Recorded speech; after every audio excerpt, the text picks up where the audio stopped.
always complain about it, and I'm sorry. Like, I have to do this on some level. I try to make it tolerable, but it is what it is. Yeah, it's funny. I think like your podcast, half the fun of it is like listening through the static. I mean, it's part of it's got sort of an audio static to it. I feel like it's part of the charm of ZHP. So yeah, it's the mystique, right? It's thematically appropriate. That's what I tell myself. That's how I cope. Oh man. In between coding freemium games or whatever. That's Yeah, that's funny though. it's just Candy Crush and vocoders all day. Sometimes I insist that this is my real voice. But I don't know. Any joke risks going stale. So yeah, true. It risks becoming coal. That's the That's the always the risk, man. Coal is everywhere. We gotta find the gems. Exactly, but see, coal heats up the gems. I feel That's like true. It creates the. And if you have enough coal, like if coal is subjected to extreme pressure, it becomes a diamond, doesn't it?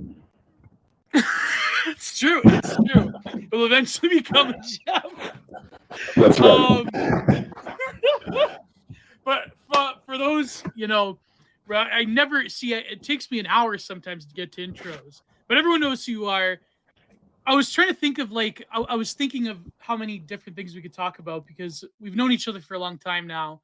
And I think like you were like one of the first like big people that like followed back. I was actually, man, that was many moons ago. That was, but I guess a good introduction would be like one thing I noticed people ask you is that, well, maybe they have, maybe I've been paying attention, but you're interesting, ZHP, because you started off back in like the early frog Twitter days, but I'm assuming like you were a creature of the blog sphere, were you not? Or because people they've like accused you of being like a rationalist or like an adjacent rationalist, but you like hate those people, like you despise Slate Star Codex and those people. But like, what is your true origin? Like, have you always been a frog, or like where does ZHP come from? And then we could get into like your fiction career, but Yeah, I mean, I mentioned this a little bit before. I was always a lurker, but I never really produced content ever until I became Zero HP. Like I was reading Heartiste back when he was Royce, and I read Unqualified Reservations when it was still going, like when it started, pretty much. Yeah, no, I'm pretty old school in that way, and I like in 2013 when all these people like Spandrel and I don't know, you were getting like the Social Matter and all those people posting. Yeah. I listened to like Ryan Landry's podcast and Radio Durham. I used to love John Derbyshire column every week in like Talkies Mag or whatever. So I've been around for a long, long time, but I never really like found a voice until about 2017 when I just had something to say. Yeah, and what a thing you had to say. My God.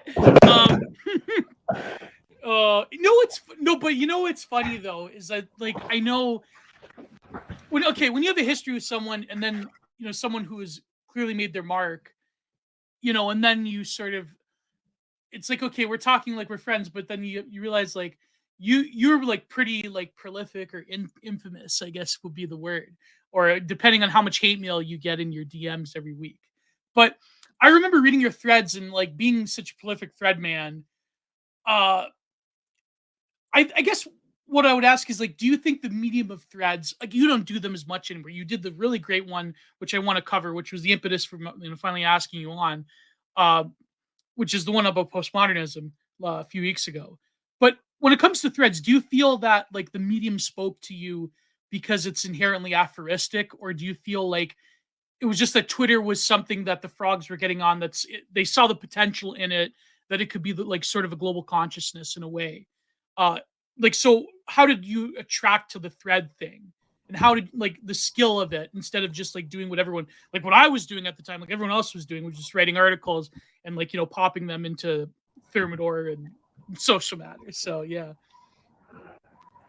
Yeah, so there's something which I think people get this, especially when they read my threads, and some people who maybe like use my style, is that what really struck me about Twitter is that when you're reading a tweet, and especially when you're reading a thread, there's a sense of place, there's a sense of location to it, because you can only really see, especially on a mobile device, you can only see about 1.5 tweets on your screen at a time.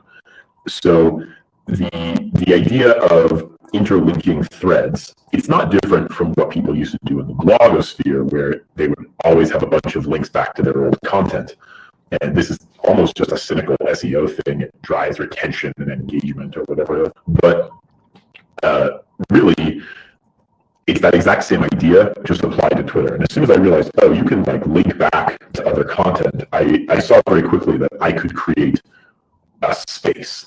Bronze Age Pervert talks about the desire to own space.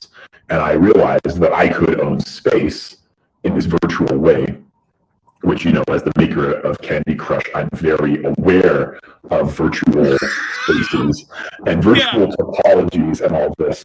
And so it just felt very natural to me to kind of carve out territory. Whereas a lot of other people were just kind of like tweeting off the cuff, threading because threads seem to be a thing to do. Like, that's part of it, of course. You follow the flows of social pressure, but it very quickly became apparent to me that I could create a labyrinth, which labyrinths, as a student of Borges, are one of my favorite things. It's an obsession I have. I'll actually tell you, when I dream, when I sleep at night and I dream, I have very recurring themes. I almost always dream about being lost in large, impossible houses. Yeah, same with me, actually. Yeah, just constantly. This is the dream I have every night. I'm in a place with an ever-shifting landscape. The doors aren't static. The staircases move not every night, but when I remember a dream, it's usually that. I feel like place is a big theme of your work as well, like virtually and physically. Like, what you reminded me of? I wanted to talk to you about, of course, like Borges is a big influence in your work. Like there are two things, I think: the sense of place, the phenomenology of a place, but also obsession. I mean, Zaire is the one short story that comes to mind. But recently, for another podcast episode, I've been reading House of Leaves. Are you a fan of House of Leaves, ZHP? Oh, yeah. I actually discovered House of Leaves before I found anything by Borges, and I was blown away by it. I loved it. It was one of my favorite things I'd ever read. And so I went on the internet. And actually, I started reading that because of 4chan. But it was like a meme book on 4chan to read. But I went on the internet and people were like, oh, you like that? But you need to read Borges. And my mind was blown. Yeah. No, but the sort of labyrinthine nature of even just the intertextual nature of the book being like a mock paper that has citations, and the citations gets lost in the narrator. Like, for example, talking to his friend Lude. Like, I noticed like your style, like the internet has enabled you to like refer back to things and to create a very labyrinthine presentation. Like before WordPress nuked your site. It's still on Substack, but you had to create those like sub pages. Those fucking bastards. The one thing I haven't been able to reproduce. So Substack, I'm going to just complain about Substack here. Great service, but they offer no freedom to a man who wishes to be creative with formats. There's no colored text. Like you can't color things. You can't style things. You can't create hidden pages. My God, how am I supposed to create a vast, like, spidery network of unlinked, of hidden content if I have to make every page visible? It drives me to distraction, Gio. Yeah, I know. Yeah, I mean, I love Substack. Substack's great. I love growing Substack, but you're right. It's true. You can't, like, the freedom of it is gone. Why did WordPress nuke your thing? I guess you got too big. I don't know. No, I know exactly why. I mean, I always posted pretty much highbrow content, Yeah. on there. Like I wasn't too worried about their content moderation policy, but I never, in most of my fiction, I keep it a little bit more under wraps. I write things that are a little more moment friendly. That just aren't as crass. But I really broke out of that when I decided to write Baron. I don't know if you've seen this story. Most people don't like it. People don't want me to write a Chinese progression fantasy novel about Baron Trump. I was having fun with it. But, this was meant as a joke, and it's very, very tongue-in-cheek. It exists in this metaphysical world where it's like Donald Trump and conspiracy is real, and it had incredibly cartoonish and over-the-top anti-Semitism. Like, anyone with half a brain should be able to read it and be like, oh, this is like a tongue-in-cheek satire. Worse than a Paul fantasy, yeah. Yeah, but no, like, the Jennies are utterly humorless, and they do not have half a brain.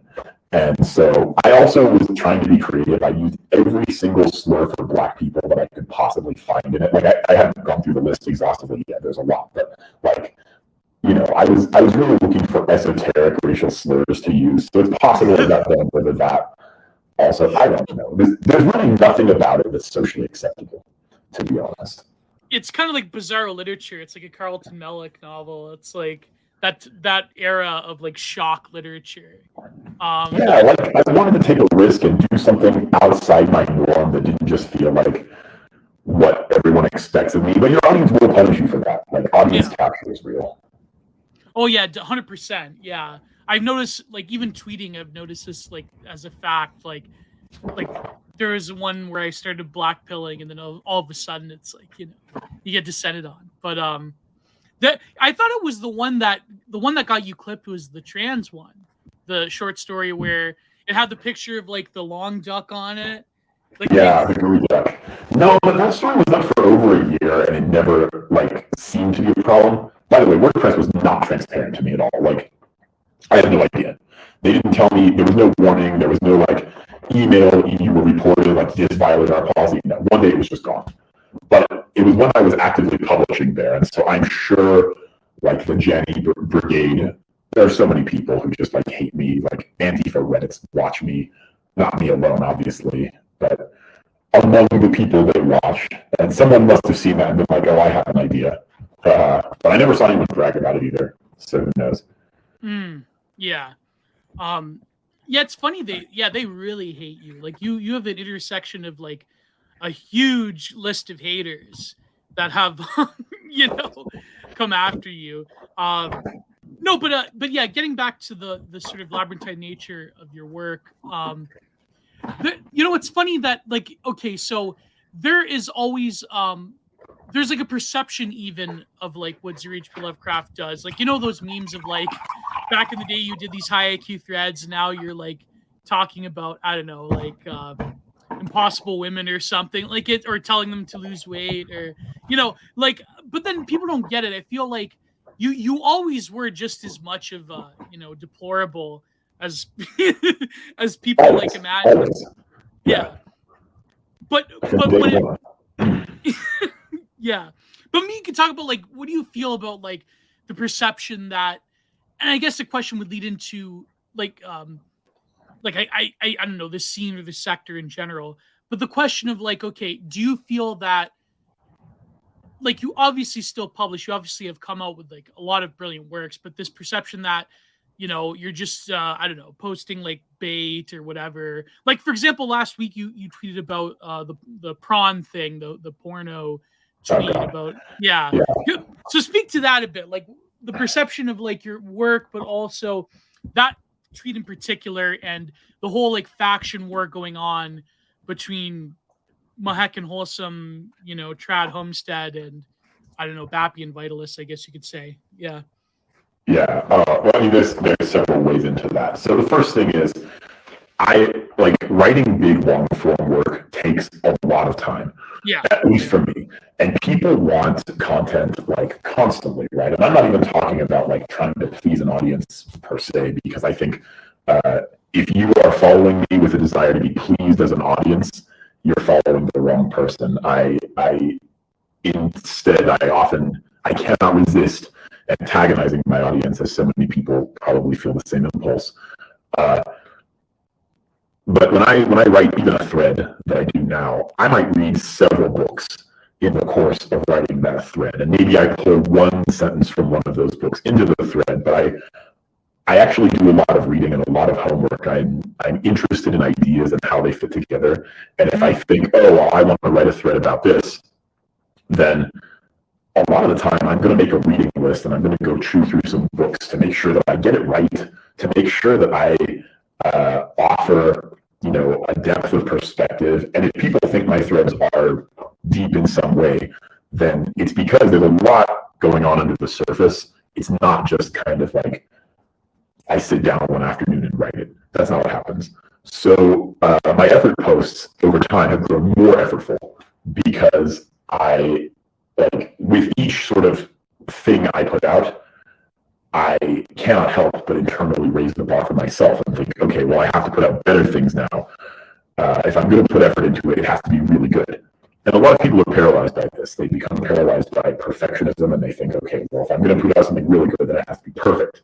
Yeah, same. Yeah. And I struggle very hard not to fall victim to that. But the pace of my effortful content is necessarily slow. And in the course of trying to write my next piece, part 3 of my functionalist religion essays, I was writing that, and then I found 2 books that I needed to read that just I got sidetracked. And so, not even sidetracked, it's just like, all right, I can't write this essay until I've read this book. I'm not going to say what book it is, because you'll find out.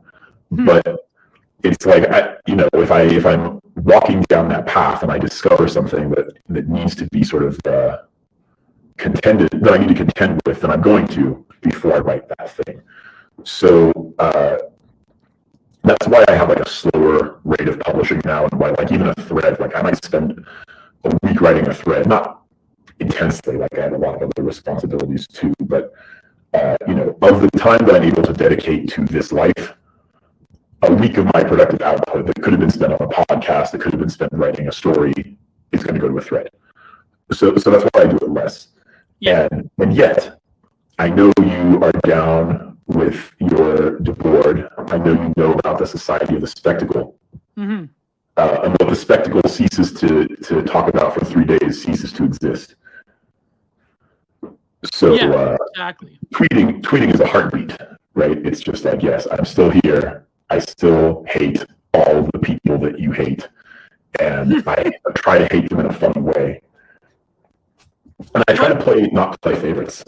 I'll antagonize, the commies for a few days, and then I'll antagonize the gays for a few days, and then I'll antagonize the women for a few days.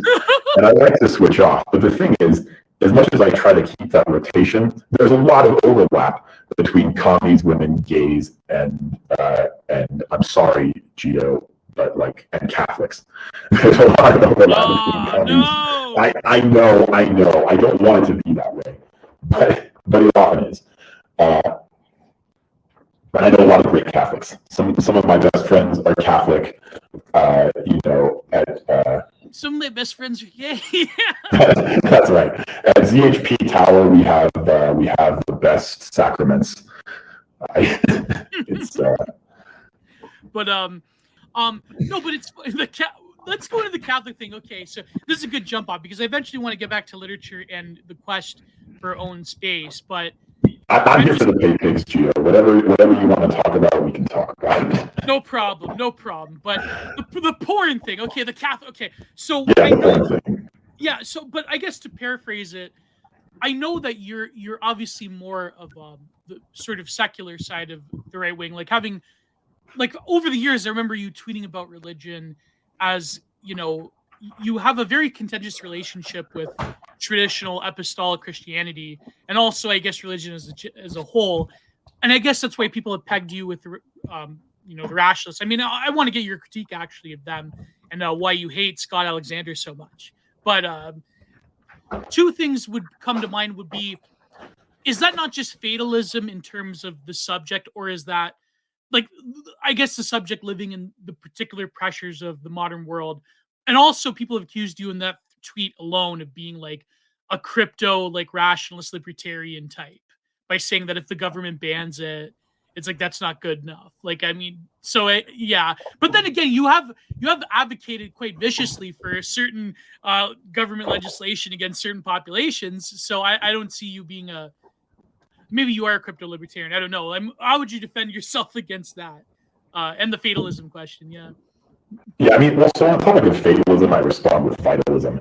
I claim that there are people who are going to be destroyed by the world, and there are people who are going to seize the world in their hand. Right. And not, like, which way, Western man? Shall you seize your cock or shall you seize the world? And I think that, frankly, I try to be an optimist about this, but not everyone is going to make it. And I'm rooting for everyone to make it. I really am, but realistically, they're not. They're not all going to make it. Right. And if it's not the pornography that gets you, it's going to be a billion other things. It could just be a lack of initiative. It could be too much slop. It could be that your mama fed you oat milk as a kid. It could be, like, I mean, it could be 1,000 other things. Like, you could have been put on puberty blockers, and then you're just never going to make it. No kid who's been put on puberty blockers is ever going to make it. Let's just be real. Yeah. And there's so many things like that are going to be. So I'm not fatalist, but I try to be a realist in the sense that, like, I think you should develop your strength and your virtue as a man. I think you should, do everything in your power to assert your power. You should follow your will to power. But not everyone's going to make it. There's always going to be hazards. There's going to be a million hazards. And most people are going to fall prey to one or another. It's not as if everyone exists in this state of excellence, right, and then all the hazards pull them down. It's that most people exist in a state of mediocrity, and it's a very rare person who rises above. So that's how I respond to fatalism. And as to the charge of libertarianism, what I would say is that NRX broadly is a libertarian project. Right. And neo-reactionary, as much as maybe like labels are cringe, is a libertarian who has been mugged by reality. And they realize that liberty is not necessarily for the masses, and that the only way to prevent bad actors from subverting liberty is with authority.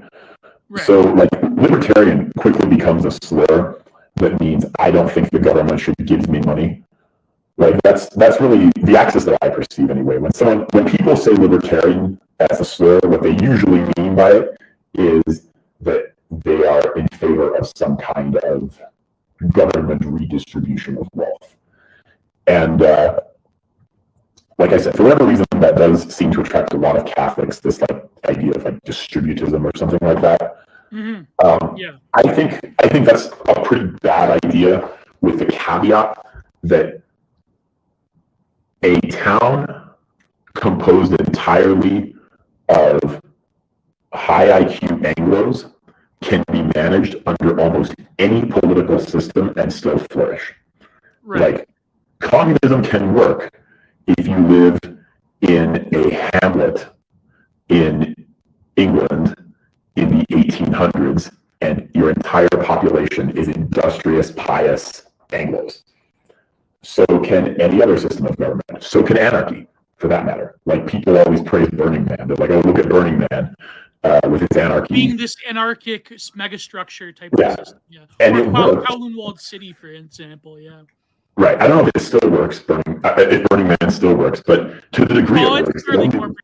It's different. Yeah, I'm not surprised. To the degree it ever worked in this like sort of pristine kind of communitarian way, it was because the only people there were what Curtis Yarvin would call elves, right? Oh, because there were God.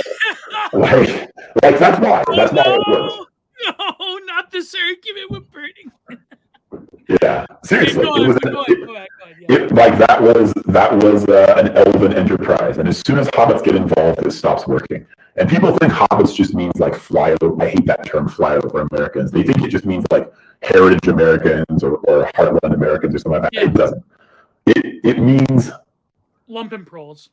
Yeah, it means the proles, as much as like the old Marxist social classes are really defunct and I think don't apply anymore in the modern era. Like that's what it means. Right. But I guess again to push back, I feel like maybe it's my Catholicism coming out, but okay, so I do feel that like I am a critic of capitalism the way it is nowadays. Obviously, like I do think that when it but I know it's a meme though. The whole like Mahekan class conditions or whatever, like that is obviously like a sort of post-left neo-Marxist type of like thing that the right wing, the E-right, entertained for a little bit. But I do feel that I know that like your sector pushes back on this and says that no, actually, those old like Bircher anti-communist talking points, they actually were correct. That you don't want a government, like you don't want this sort of like weirdo, like pinko redistribution of wealth. But at the same time, I can't help but think that there are things that are allowed by various government bodies to proliferate and flourish within the social body in the world, the sort of infocracy that we live in, that do present very unique moral hazards. And maybe it would behoove us to think of things more structurally and systematically. But what do you think of that? Like, obviously, you don't like the whole like system thinker, like I don't know. Shall I mention our Swedish friend? Oh no, please not our Swedish friend. No, but you know what I mean, like yeah. Like, what's your critique of the whole Catholic communitarian, or like I'm noticing now trad communitarian anti-capitalist thinking? Like, what is your? Yeah, well, so like if we treat it clovistically, if we look at like where those people are coming from, I think populism is always going to be, in some sense, demanding wealth redistribution, right? Yeah, even Huey Long, right? Yeah, back in the day. Yeah. Yeah, and whether it's supposedly whether it's ostensibly right wing or left wing populism, like the moment you add populism, the moment populism is on the table, people are going to start demanding government money, and I'm opposed to that, like completely, on every level. Partly because I think that. Because I believe that I'm an elitist, right? I believe that the elite, the good, the few should in fact rise above the mass. And so populism, in my opinion, is an attempt to retard and to prevent that from ever happening. It's exactly a desire to sort of level humanity and say that if anyone is elite, if anyone is great, then they have, I guess, this obligation to renounce their greatness and instead to lift up the herd. And I'm very much against that, whether in a left wing or not. Obviously, I don't think. So you want millions to die, in other words. You don't want millions to die. I don't want millions to die, but I think that we must learn to have compassion for the strong, and compassion for the strong means indifference to the weak. Holy, that's incredible. But no, but I think like. But then what would you say, though, about the sort of the still continuing fixation on Trumpism? And I know, like, during those days, you were pretty much in favor of it. But do you think that perhaps populism, from the view of the frogs, if we could call it, you know, an amalgamated group, that was sort of a cynical ploy for, well, maybe we're going to push the window in terms of electoral politics to like let in our own like elitist right word, compassion for the strong rather than the weak sort of politics? Like, what do you make of the whole, like, in hindsight? Because I hate to say it, I hate to break it to you, but Trumpism ain't looking too good right now. But in hindsight, look, Trumpism is pretty much. I cannot imagine that it's going to make a comeback, and I hate to say anything bad about this man. I think me neither.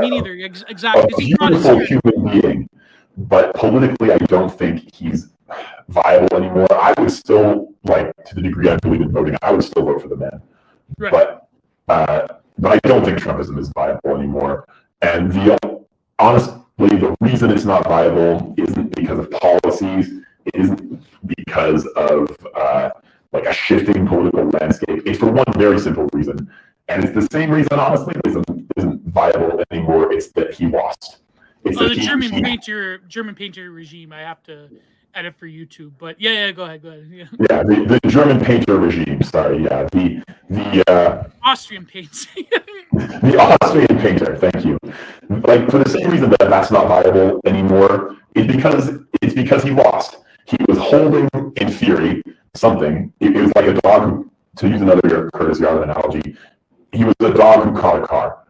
Dogs chase cars. They don't know what to do with them once they get them. And Trump was a dog who caught a car. In hindsight, that's what it turns out. Right. He didn't have enough loyalty. He didn't have enough people. He wasn't prepared to fight the war that he accidentally. Well, he didn't have any good people around him as well. That was a big thing. Right. Yeah. And he didn't elevate anyone up either. Like, really good leaders are people who have an entire, they have a crew, right? They have a bunch of subordinates who are loyal to them, who they built up with them and raised up through the years. Right. Underneath them. They're a whole institution. They're not just the one great man. As much as one great man is a Schelling point who focuses a movement, the movement needs its not just its head, it also needs a body. And Trumpism had no body. And he could have probably pulled a bunch of frogs maybe and tried to form something like that, but it didn't happen, and it's not going to happen. Sad story. Was there an element of populism in Trump's policies? Yes, of course. In fact, you could almost say that Trump was a Clinton-era, Democrat, which just seemed very far to the right in comparison, with a touch of Pat Buchanan, which is what we all really liked. Politics is going to be full of compromises. You're not going to get an Austrian painter that you just get to vote for. Not going to happen. So yeah, I'll throw my support behind the man who at least wants to build a big, beautiful wall and who says all the right things to all the right people. Like, at least in his public performance, right? Right. I saw this tweet from Richard Hanania, press S to spit. I don't know if that's how you say his name. Hanania. Yeah, he looks like Gargoyleania. He looks like a gargoyle. Like, I see him, and there's this old 4chan creepypasta about gray aliens and how every single human being has this limbic memory of a creature with big eyes and a round forehead, and we're all terrified of this image. And it's an ancestral memory of something. It's an archetypal ancestral blood memory. Yeah. Richard Hanania triggers that instinct in me. I very much want to I don't know, fight. It's fight or flight. Just when I see him, these eyes, these goblin eyes. Look, he had something saying in retrospect, we should never have supported Trump because character matters. And it's yeah, it does. And he's in this day and age, character matters. A trace of character. Trump had the character I wanted, which was a violent refutation of all of these smothering the liberal civility of the Obama years. Yeah, exactly. So did he have everything I wanted? No. And the candidate that you get in a democratic-ish, okay, I have a lot of thoughts on that. Yeah, go ahead. The degree ahead. that we live in a democratic government is not going to be the candidate you necessarily. It's not going to be your 600 bullet point list, right? I'll settle for a wall and a man who says "fuck you" to the parties that I hate. Exactly. Yeah, but then do you figure that Trump, in a way, Trump was the postmodern candidate, because it was sort of a pantomime of the strong man going it alone. But if you do as you have, if you studied historical strongmen, and even BAP talks about this, they always did have a crew. They always did have people behind them. So as auxiliaries, as men that you bring up that can fulfill those roles in a sort of more functionary position when you do achieve power. Trump had this ragtag assembly of different people. He had some good people like Bannon and Darren Beattie, but that were our guys. Well, I don't know how much Bannon is our guy, but Bannon is debatable. But I know what you mean. Yeah. Yeah, but no, those people left very quickly, and he was left. Yeah. And Jared Kushner, that's all he had. He just had Jared Kushner. It was a disaster, and I mean, we just have to move forward. That's all we can do. But you had a thought though. sorry to go back to Trump, but like you had a thought about the sort of nature and future of democratic government that you said you have a lot of thoughts on. So please go ahead. Yeah. No.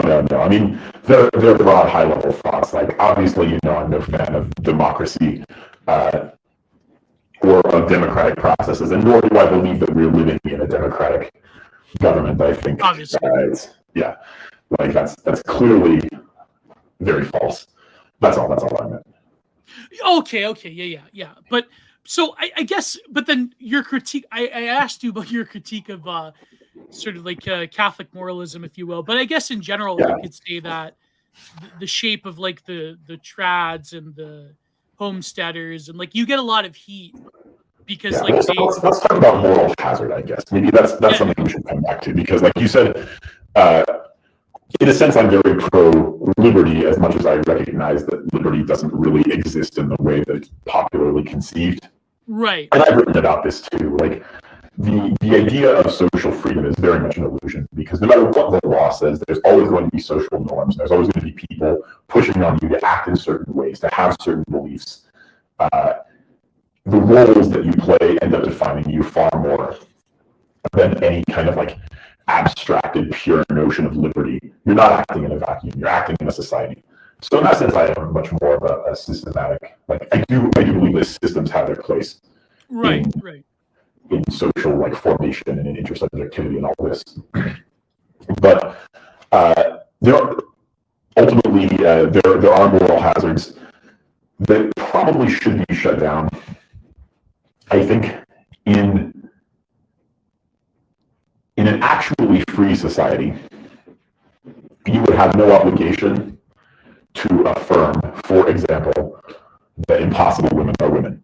Like, no one could possibly force you to do that. And if you weren't forced to do that, you simply never would, and almost no one would. And I was reading some anarchist on Twitter. Like, sometimes you read your enemies. Oh yeah. Very, very last psychiatrist voice. If you're reading it, it's for you. But very true. But I was reading, some leftists and some anarchists, and one of them is like an impossible woman in the thread, and he says, well, wait, but under anarchy, how are we going to enforce trans rights? Oh boy. Indeed. Oh God. Indeed. And in that moment, he was darkly enlightened. Right? Yeah. So a lot of moral hazards, Brendan Ike, the Mozilla guy, made a donation to Proposition 8, and they got him off the board of Mozilla and kicked him out at all. Like, it was completely an organized cabal seizing power and forcing their will on the people from the top down. By the way, that can never be stopped. There will always be organized cabals. And the goal isn't to, like, there should be laws which are consistent and which are good. That's what exists in a perfect world. But the law will always be in tension with the people who enforce it. And what we need are good cabals, good for like my personal zero HP Lovecraft idiosyncratic understanding. We need good cabals. Right. That's how you get good governments. But then how would you say, though, I guess the Logo de Atlas tweet that, the left, they're the ones with the real will to power, they're the real elite, they're the real overmen, and that you're basically like a chud in your basement coding freemium games, and that you don't have power because you're a loser and that believes in reactionary things. Like, I don't think Logo said that exactly, but that was basically no. But that's let me just use the rationalist term. That's the steel man of Logo's argument, right? Right. Well, like, do they have a form of will to power? In other words, I guess that's one thing I did want to ask you. Like, does the left? Then we'll get back to the moral hazard thing. But do they have a form of will to power, and how have they marched through the institution so effectively, or is it because they possess a sort of singular progressive teleology that they keep enforcing through their own institutional power? It's sort of like a referential loop, if you will. So, I mean, like, I think that all these models probably run the risk of dramatically oversimplifying. Definitely, individual leftists have a will to power, and quite arguably, men have a will to power. I don't think women really do, but I think, or now it's not entirely true. Women have a will to power, but they must exercise it through men. Men have a will to power, and so when you look at something like gay marriage is a great example. Gay men definitely have a will to power. There's no doubt about it. And so do impossible women. They have a will to power, Yeah. which is how we know that their femininity is impossible. But so yes, that definitely exists. Now, does the left broadly have a will to power? Well, certainly someone like Lenin had a will to power. Oh yeah. Some people actually argue that Stalin was a crypto-rightist. Like, whatever he may have believed, he was functionally a right-winger. That's an interesting thought. I don't quite agree, but sure, okay. Let's gloss over that for now. Yeah. Pardon? Yeah, let's leave that for the moment. Does the left broadly have a will to power? No. Individuals have a will to power. And a lot of what we think of as leftism is probably better defined as entropy. That's what I think. So, like, when the left is in power, when we say, oh, the left is winning, what we really mean is entropy is winning. And individuals acting on their will to power appeal to leftist principles in order to assert their will in a limited way. And the result is chaos. The result is leftism. That's how I think about it. But so you mean entropy is like sort of the dispelling of energy? Like, you mean that when a civilization goes in its winter phase, that's usually when you'll find like very entropic politics, if you will, that don't really have a sort of a verb or even like when all space is owned, that's when it happens. Yeah, I'll give you an example. Like, do you believe? I don't really believe this, but I don't want to bias you too much. Do you believe that if, I guess, Joe Biden is president now, theoretically, do you believe that if Joe Biden said, okay, we're going to like reinvigorate the space program and put a black woman on Mars before Elon Musk, with all his ridiculous wealth and power of the U.S. government, do you believe that he could do it? Do you believe the U.S. government could put a black woman on Mars? Yeah, obviously. I mean, if they could put they put men on Mars. Oh, you mean Mars? I think you meant Mars? No, on the planet Mars. Do you believe they could put a black woman on Mars? Do you believe Joe Biden, if he like just somehow magically became lucid and said, okay, I'm going to snap my fingers, we're going to put the people on it, we're going to put a black woman on Mars, but for Elon Musk, and with a glorious victory, because Elon's going to put a white man there, we can't have that. I think that there's much more limitations to the human body in space than people realize. So I think in general, going to Mars is sort of like, unless there's some kind of cryogenesis technology there, I don't know. I don't know. Let's take a different example. Let's take a different example. Something that is feasible. No, I don't think so. No, I don't think. Yeah, so that's what I mean by entropy. Yeah. Like 60 years ago, the U.S. could say we're going to get on that moon, right? And they could do it because there was less entropy. Now we've decayed more, and I don't anyway suspect that that's possible. So leftism is entropy, and it's not the case that when there's entropy, there's no will to power and there's no exercise of will to power. There is, right? But it's not directed behind any particular meta-narrative.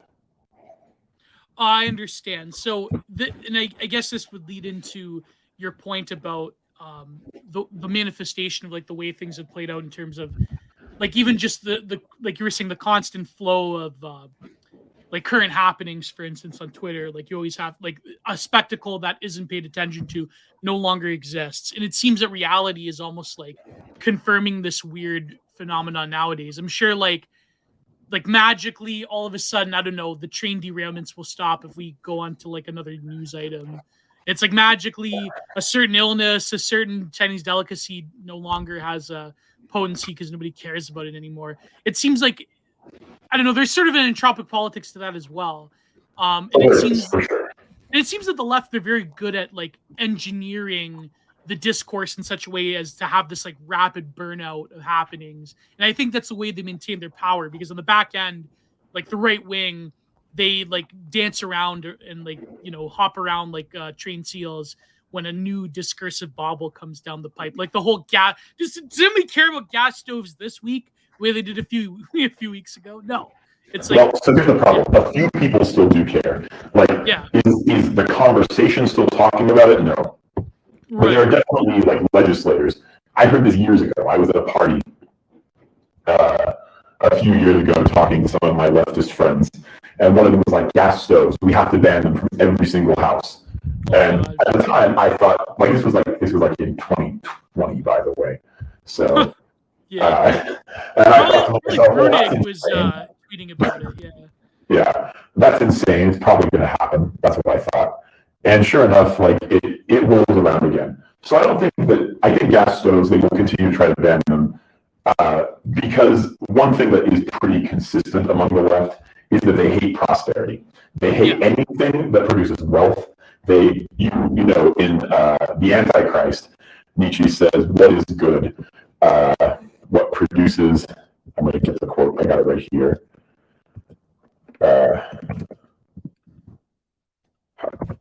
Maybe I don't.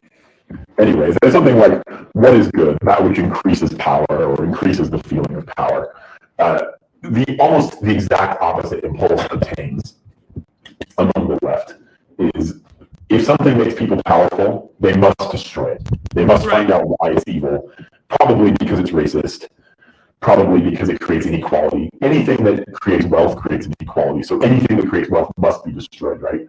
Whether it's gasoline or capitalism, anything at all.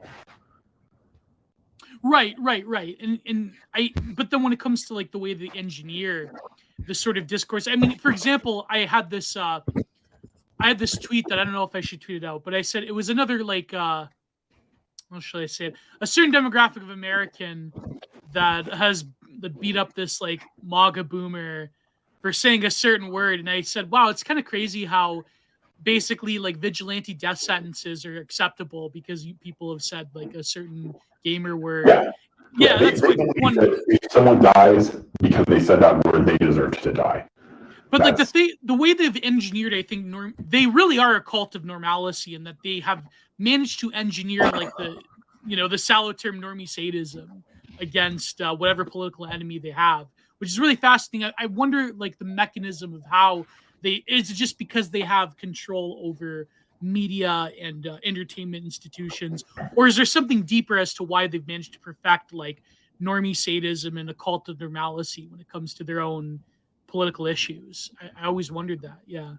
I think that there's definitely some engineering that occurs, but I think that people overestimate the amount of social engineering that is done by the people in power. And a lot of it is just social opportunism, frankly. There's a very random walk among the discourse. One day, someone happens to make like a certain tweet, and it turns into a meme, and the meme goes viral, and now everyone's talking about X. And sometimes that's astroturf because obviously we know that like Twitter had levers they could pull to make certain things trend. But sometimes it is organic, and even when it's organic, the left is very good at sort of jumping up on the opportunity and shaping the narrative. And you can watch this happen in real time because sometimes there will be a happening where they haven't quite sent out the marching orders about how everyone is supposed to feel about it. And you will see a diversity of perspectives among normies on a certain issue. And then you'll see the opinion piece that tells people what they're supposed to think, and suddenly everyone will change their mind. It arrests their independent thought, and they immediately get in lockstep behind the correct opinion that the TV or whatever pundit told them to think. And it happens peer to peer. It doesn't happen like it is top down in the sense that like there will be a discourse from on high, from the New York Times, from, if you must call it this, the cathedral. Right. But you have a problem with that term that we could get into as well. I don't mind it. I know people are saying like they don't like that term because, for various reasons. I think like it doesn't really capture. Like again, my gripe was always that because Foucault doesn't read the French theorist, that he's gonna miss out on a few key insights here and there. But yeah, go ahead. Well, these days I think the Longhouse has become a better term, or GNC. We must stop this nutrition supplement. BIPOC, LGBT plus communism, as I like to call it. Yeah. The word that we use changes all the time. The concept really doesn't change that much. Well, there is that other one, but I don't think I could talk about. Well, you know. we said we'd paywall that one. Yeah, we'll paywall that one. But no, but to get back to it though, you were saying about I guess this feeds into like the original question though about the factionalism on the political right, because it seems that there is a lot of like they want to sort of like reverse engineer. I mean, I've been accused of this as well because like, you know, I entertain certain French theorists, but I guess the impulse is that to have the same sort of drive to a sort of like, you know, a populism that the political left was very good at weaponizing towards like more of a, I don't know, like rural like communitarian thing. But I think all these dichotomies, like again, I think Scott Greer is correct in that all these dichotomies are false because like, let's face it, most of us live in the burbs. I live in the burb. I live in an older burb that's adjacent to the rural, but like, you know what I mean? Like I live, you know, let's face it, we're not like, I mean, I come from a working class background. I'm, well, small business is kind of debatable. I'm a, you know, petty bourgeoisie or whatever, but like, you know, I mean, all this stuff to me is like terminally not very productive, but I do see the critique though, from your perspective. So do you feel like the right wing is being seduced by a lot of these like leftist concepts, if you will? I know that's one of your big criticisms, but yeah, go ahead. Yeah, honestly, not that much. Not as much as maybe is imagined. Greer is right. There's scarcely such a thing as rural anymore. Yeah. Everyone, just about, is in driving distance of a Home Depot and a grocery store, and some of them have more land. But it's not as if people are really like the divide is so much less stark and less meaningful than it used to be, which is probably why people jump on it now so with so much conviction. It's precisely because they can feel attenuating, precisely because that identity is becoming so thin that it forces them to lean into it ever more desperately. And I think we see that same effect with a lot of other identities, whether it's a religious identity or a political identity. People mostly sense that these identities don't mean that much. And so the more meaning kind of leaches out of it, the more vigorously they try to perform it in order to extract whatever meaning is left. Or I should say whatever meaning remains. But I also don't think the left is seducing the right or splitting the right either. I think all these fault lines are sort of very ephemeral, and they always exist. And the reason it may appear that there's this like factionalism is simply because there's no showing point. Everyone could put aside their differences and vote for Trump when he was doing his thing, because his performance was so captivating. But there's no one like that now. Ron DeSantis is not it, chief. I'm sorry. He's probably a fine governor of Florida for as far as that goes. Yeah. Right. But wait, wouldn't your Claremont paymasters be upset by you saying this? Should I censor this? Yes, I'm actually getting furious DMs from Peter Thiel right now telling me to stop. Apparently, he's bugging this call, telling me to stop saying this. Yes, Peter, okay, I hear and obey. Yeah, it's either that or the Kremlin. I don't know who wants to elect Ron DeSantis anymore. It's maybe both. Maybe both. Yeah, but you do get like I noticed recently you really got a lot of heat by these people that you like were, I don't know, like you're like a rootless urbanite and you're bashing people. But I do like, I mean, as much as I've grew up around like more semi-rural areas and, you know, construction and so forth, I do notice the critique of like escaping from, I don't know, like trying to escape from piss earth isn't like very realistic nowadays. But also when it comes to like, you know, especially the sort of raising children part, it's like, how do you equip your own offspring to harden themselves from the various poisons that are laid out for them? I feel like just denialism isn't going to be like, I remember this one Landshark tweet where you said like, he used the Z word, obviously, which I can't say, but he's like, you think that the Amish aren't going to instantly get annihilated with the first contact with you know, whatever you want to call it, GNC. Yeah. Exactly. This nutrition supplement company has to be stopped. Sorry. Yeah. No, but it's the case. Look, no one knows the answer to that question. I'm not going to pretend that I know. On Right. some level, you have to just make a good choice, have faith, be the best role model you can, and hope that your children are able to follow your good example. And for a lot of people, I think there's been an explosion in interest in homesteading, in part because of the pandemic and the lockdowns, and suddenly people were able to work remotely in a way that they never were before. So there was a bit of an exodus to the countryside. And that's fine. I don't think there's anything wrong with that, and I have nothing against these people. But I do find it really obnoxious that they then will sort of, and they kind of have to do this, this is human nature, they have to feel good about their choice. And in order to feel good about their choice, they construct this identity where they think, well, I'm so much better than all those rubes who are still living in the cities. Look at me, I'm self-sufficient, I grew 3 potatoes. Let me write a think piece on how to reform the farming industry. And it's just so obnoxious. And I think real farmers are probably just as annoyed with those people as I am. And I also want to be really clear that I don't have anything against, I have a lot of friends on Twitter who grow their own food and do homesteading. Yeah, me too. I mean, I grow my own food. Not all food, but like not all of it, but some of it, right? Garden, you know, yeah. Yeah, and I don't have anything against any of those people. But there's a contingent of really obnoxious people who I am targeting. And this is the problem with having a big account, by the way. If you can't say anything small. If you say something against a certain person or a certain small group of people, 90,000 people see that what I said. Yeah. And a bunch of them think that they're in it even when they're not. And there's just, you either end up devolving into this extremely bland, like amalgamation of platitudes. Yeah. Yeah, like so many accounts cross a certain threshold and they just become utterly boring. Because they can't say anything with conviction because they don't want to offend a subscriber. They don't want to lose a subscriber. Well, I just don't care. I'm anonymous, pseudonymous, partly because I want to be able to speak my mind. And if people get caught in the crossfire, I'm sorry.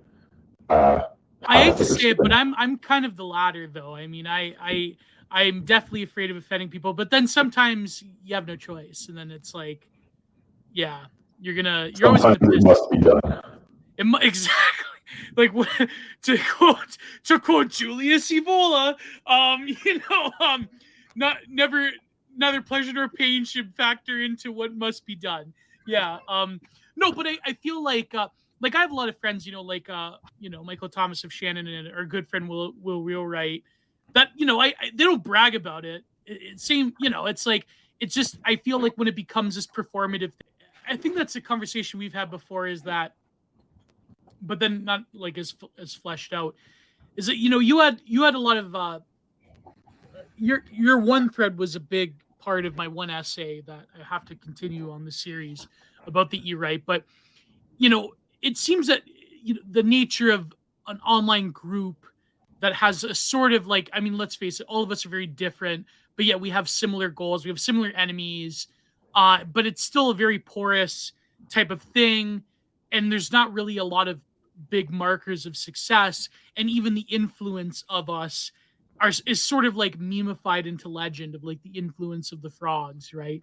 But it seems at the end of the day, there still is something that is preventative when it comes to the creatures of the depths rising to surface. And I know this debate came up recently with certain Zoomers that frequent a certain forum that said, the old hats failed, us old hats, we failed, and that we should be cleared out, and that we're sort of like the lion, the old elder lion that gets challenged by the younger ones in the pride. And that it's like we lost the mandate of heaven. Have the old heads lost the mandate of heaven? And what do you think about the future of the E-Right and like what constitutes us in general? That's like sort of the big 3 questions I have. Yeah.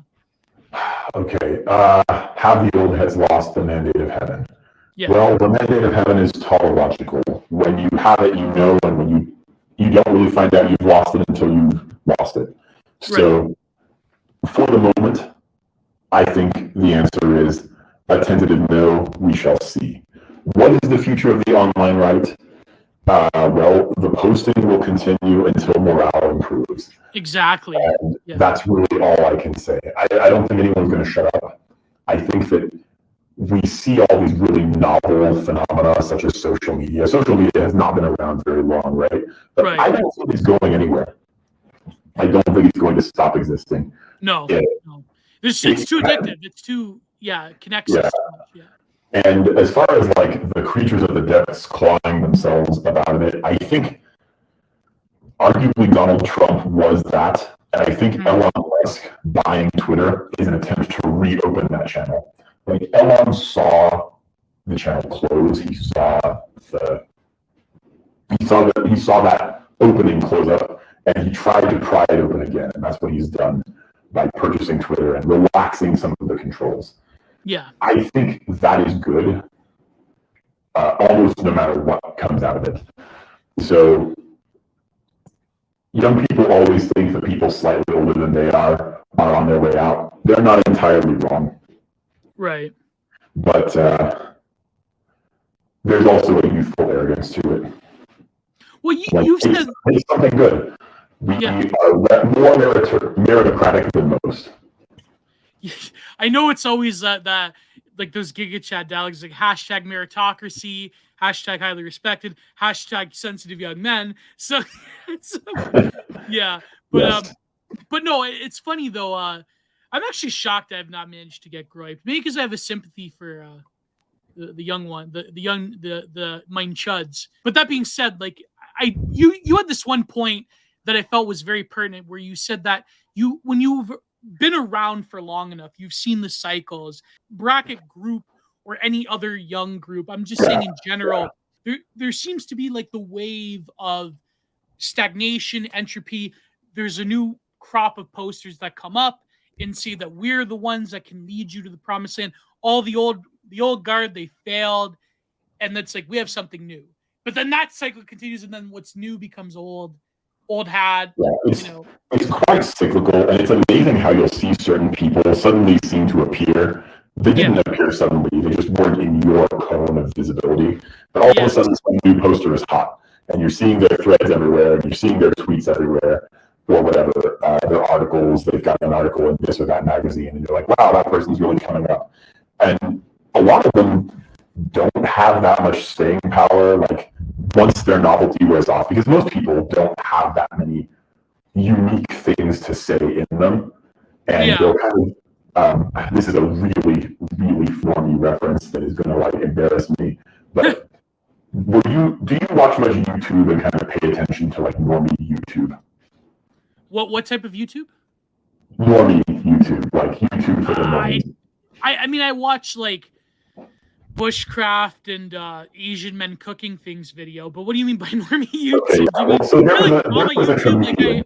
I pay attention to drama who went super viral last year, and he was I think he was like a Vietnamese guy or a Chinese guy, and he made fun of a BBC Indian cooking video where an Indian woman made fried rice, and she made it really wrong, and he did this kind of like super fobby Chinese accent and mocked her. Oh, I think I remember this, yeah. Yeah, he was called Uncle Roger. And it's the exact same cycle you see among like the Anon posters, but with like incredibly bland content. He makes the video doing a fobby accent, talking about how to make fried rice. It was fucking everywhere. It was work Slacks. It was in like all my normie channels, all my regular like non-anonymous friends were like sending this and posting it and talking about it. You couldn't get away from it, I felt like. Man. And it's just because everyone loves to laugh at a fobby accent, but it's not politically correct anymore unless it's an authentic Chinese person doing it. Right. And then it's okay. So this American Chinese guy, who's not even slightly fobby, put on his best yellow face, made fun of his Chinese uncle, went super viral talking about fried rice, and did a ton of numbers. I'm sure he made money.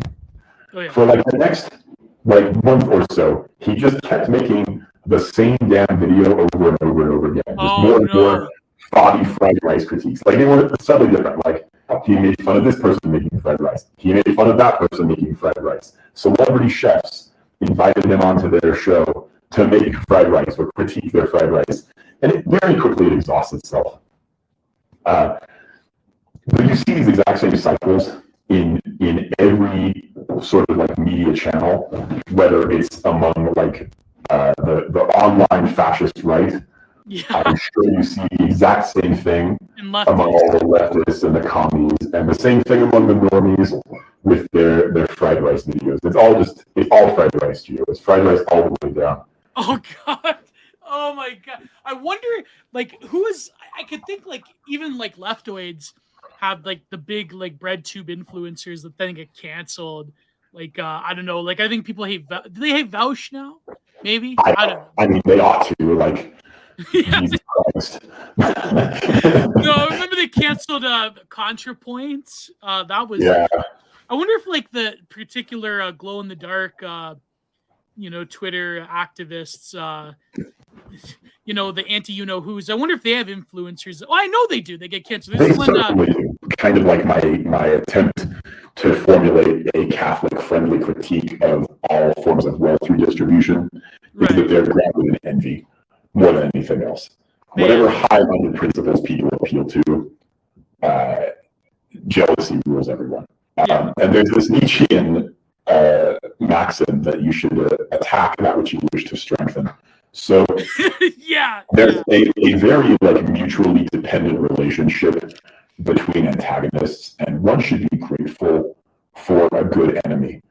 And the process of growing your online presence is very much the process of searching for a better enemy. Exactly. And this process often cultivates in self-destruction, and I hope that for me it doesn't. But how do I deal with it? Well, it's simple. When someone calls me Zero Pussy Lovecraft, I smack my wife on the ass and I smile. And it's that simple, because it's non sequitur. And most of these people who hate you, who hate me, who hate any of us, I said this too, they form an extremely shallow impression of who you are. Like, do you think most of my haters have actually read my essays or my threads? I don't, but I know that I've already wounded them more in most cases. But these people, like, imagine the amount of emotional pain, which is fleeting, by the way. It passes and then it's over. The amount of emotional pain that someone is in that causes them to like furiously DM you and swear at you and call you all these words. Like, that person is, in that moment, they are hurting. And I cherish their pain. Yeah, I remember when the Ernie leftists went after me. I got DM'd Goatsy. I got DM'd the photo of me painting Goatsy. Yeah, that was actually hilarious. That was pretty. I've been paint Goatsy. I think that'd be a lark. There's this weird thing in a lot of your works where the characters, they sort of like lose their inner voice as time goes on in the story, and now they become ostensibly the thing that they're trying to achieve, or they become that very phenomenon that they're chasing after, and their inner voice sort of like slips away. Do you notice, like, was that a conscious thing? Because it seems like what you're saying, even about like people like being lit cells and like being word cells and shape rotators, like pretending to read a book, or people like pretending to like chide at like some social arrangement on the internet or wherever, where it's like, I have to overcome this group and I have to be the king of this sector. No, do you feel like, is that a conscious choice though? Like the common themes of a lot of your work is that this like loss of a social voice, and you're just purely motivated by this like lizard brain intentionality, or do you think it's something else entirely? I don't know. Yeah. But I can answer your question briefly, which is that I very much would say that is a motif in my work. Yeah. The place where I would maybe push back is I would say that I don't necessarily believe there's such a strong individuality or social voice in the first place to be erased. I think that definitely my work all kind of carries this theme of a person falling into ideas, you could say, becoming possessed by ideas, or by a consciousness which is outside and which is alien and which is other. And the part that I find a little dubious is that there wasn't necessarily something there prior to that possession, or if there was, it was only another outsideness. It was only another outside consciousness or idea. So I kind of operate in this space where I see these forces, if you like, the force of ideas.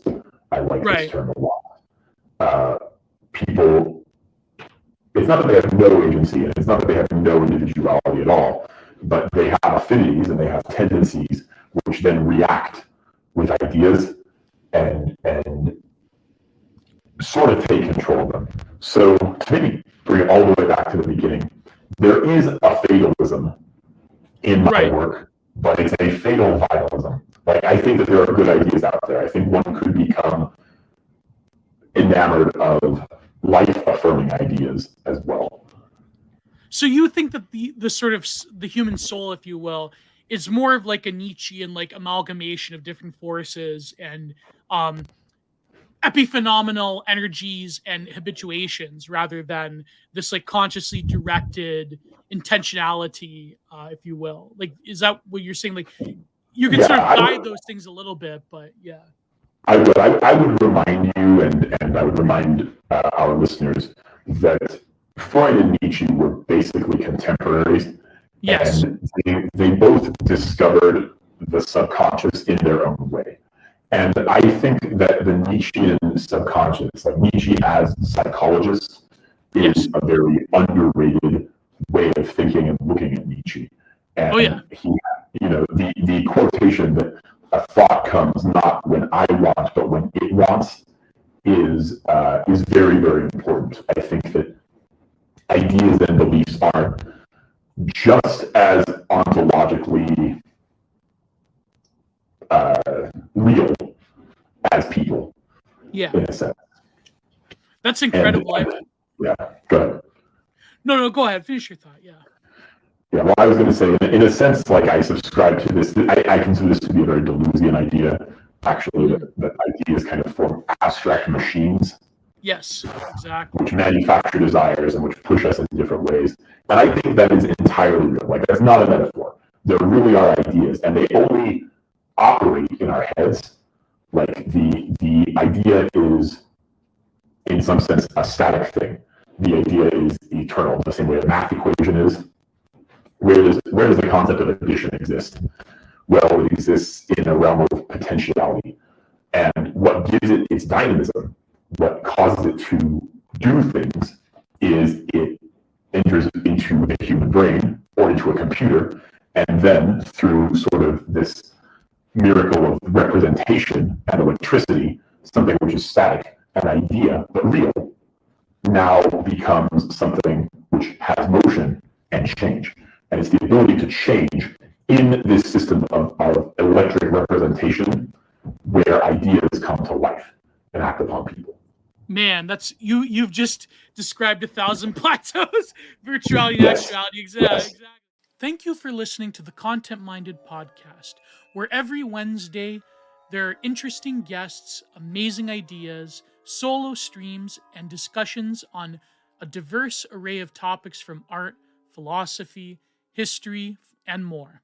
The free version will be available both here on YouTube and as a downloadable link on Anchor and Spotify, as well as on Substack. Each week, the full, uncensored, and spicier version will now be available on both Patreon and Substack, where you will have access to the full archive of both Content Minded and of Giant Reviews, where I break down interesting texts every week, including other exciting paywalled articles and good content. Thank you all. Please like, share, and subscribe. God bless. Goodbye. Help keep the content renaissance alive. Too sweet.